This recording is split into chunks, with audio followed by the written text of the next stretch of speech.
Mas aí a gente estava conversando sobre a escola, né? Sobre a escola e tal. E a gente, falando em escola, eu lembrei do Setor Leste, né? Sim, que eu falei que a primeira vez que eu vi o Marcelo tocando, né? Foi que eu estava contando, né, que a Assembleia de Deus ficava colada com o Setor Leste. E a gente era do grupo de louvor, mas curtia muito metal, né? Então a gente pulava a cerca da igreja do louvor e ia lá para o Setor Leste para curtir as bandas. E o Marcelo tocava. Eu lembro que ele tocava Guns, cara. Sim. E eu, caramba, que coisa, né? Que banda é essa, tal? E aí tinha muitas bandas tinha muitas músicas dessas bandas que iam no Setor Leste que a gente ia ouvir depois. Sim. Falava, caramba, que legal isso aqui. Ficava com a referência. Exatamente. E falava, pô, o que é isso e tal. Tinha muito mais... Esse era o Spotify da época. Você vê alguém tocando algo... Isso. Depois você ia atrás, né? Pra descobrir o que era. Atrás. Eu lembro que uma coisa que foi um divisor de águas, assim, foi a questão de quando um cara falou, cara, ouve essa banda aqui. Aí eu escutei Europe pela primeira vez, caramba, né? Aí o disco The Final Countdown, né? Então eu falei, caramba, isso aqui... Mas a banda é fantástica até hoje, né? É top demais, top. E aí eu te perguntar, nessa época, além do rock nacional, né? Quais eram as suas referências internacionais? Sim. Legal. Não, então, começou com rock nacional na veia, assim, né? E aí... Eu considero que tem uma jornada, assim, do cara que vai ouvir qualquer estilo que seja. Então eu comecei com aquilo que estava mais disponível ali, que eu via no rádio, que eu via na TV, né? Que na época era rock nacional. E aí, alguns amigos um pouco mais velhos, que já ouviam rock há mais tempo, começaram a me apresentar algumas coisas, né? E nessa época eu descobri, então, bandas como Pink Floyd, como Led Zeppelin, bandas mais antigas, Beatles, AC/DC. Então... E eu comecei a fazer aula com um cara também, e esse cara me mostrou, e eu nem sou um grande fã da banda, mas me mostrou Judas Priest. E foi a primeira banda que eu ouvi que tinham guitarristas mais técnicos, assim. Então aquilo me chamou a atenção, porque eu achava, assim, sem nenhuma... Não quero desmerecer ninguém aqui, mas eu achava, assim, incrível, por exemplo, sei lá, o cara que tocava no Capital Inicial. Porque eu ficava tentando tocar as músicas, né, no começo ali. Então eu não conhecia o que era possível fazer com a guitarra, né? Eu achava que aquilo que tocar a guitarra era aquela média ali. Sim, tinha aquele limite, nada. Né? Exato, né? E aí depois disso vieram os Guitar Heroes mesmo, né? Vieram Malmsteen, Joe Satriani, Steve Vai, que aí minha cabeça explodiu e eu falei, caramba, então... essa sensação, tenho muita saudade dessa sensação de você ouvir algo e aquilo te tirar o sono. Sabe? Você falar, cara, como é possível, né? Sim. É claro que depois de tantos anos tocando, vão se tornando mais raras as vezes que isso acontece, né? Essa questão da música, né? Eu sempre falo essa frase aqui, que é a frase inicial para quem está aprendendo, né?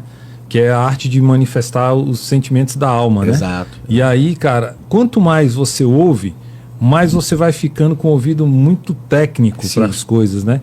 E aí acaba que, às vezes, um cara toca uma música num violão, cara, e te faz chorar, porque ali vem da alma do cara e te atinge, né? Então eu acredito que você tenha passado por isso quando você começou a ouvir a versatilidade do instrumento, né? Fala, cara, isso aqui é possível fazer na guitarra, como é que esse cara faz isso?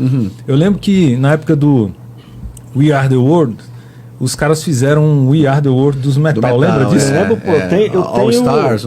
All Stars. Eu tenho essa... quem me deu foi o Rodrigo aqui, ó. O Rodrigo. Aqui, ó. No meu bloco da 210 a banda tocava na garagem. A mão tá dentro da TV. Você lembra disso, né? Olha só que legal, né? Desculpa aí. Então, aí... Tava dentro da TV tua mão. Tava dentro da TV? Que eu tava apontando ali Vai tomar choque. E aí eu lembro que você lembra desse We Are The World dos guitarristas? O Malmsteen eu vi lá a primeira vez, inclusive. Então, aí, rapaz, quando eu ouvi esse negócio, aí o cara era assim... Era velocidade, era não sei o quê. Aí chegava fazia uma alavancada, ficava...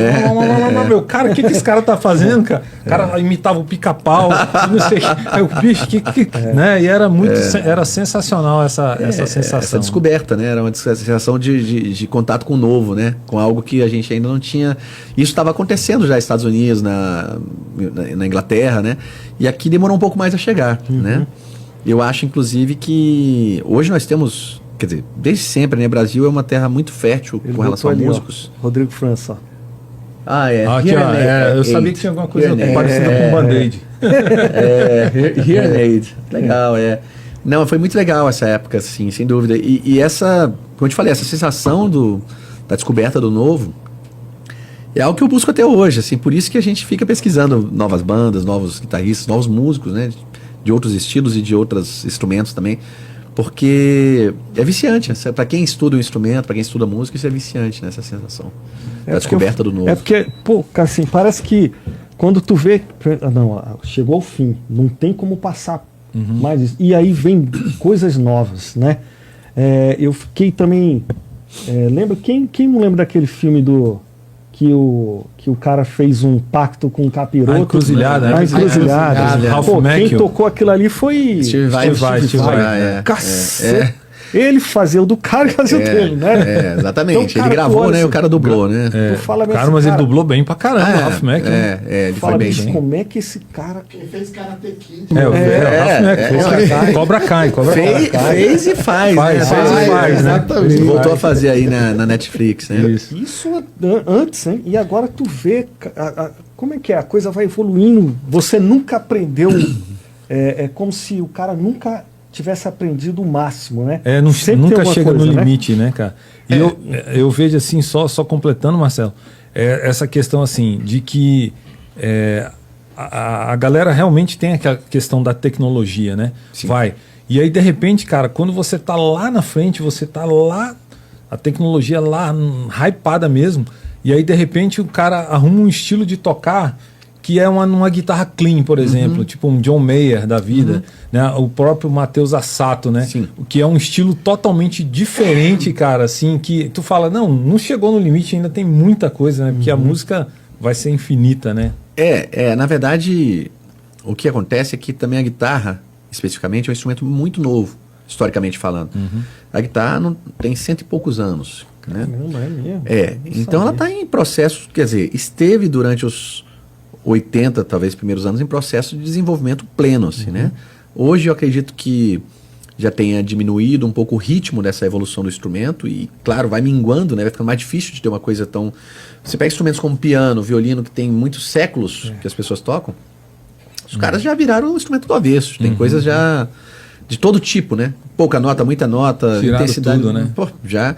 E a guitarra, ela ainda é um berço de experimentalismos que acontecem e que de vez em quando pinta um cara fazendo algo que, não vou dizer assim que ninguém nunca fez, mas que é diferente a ponto de chamar a atenção, né? Como foi, eu considero assim, em termos de disrupção mesmo com relação a esse instrumento e que tenha um impacto a ponto de mudar a direção do instrumento para milhares de pessoas, porque tem muitos outros caras menores, mas que de repente não estavam na mídia, então o impacto para o instrumento foi menor, né?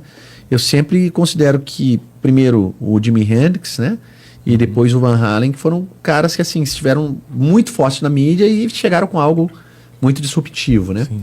Sem esses caras, o instrumento com certeza seria muito diferente do que a gente conhece hoje, né?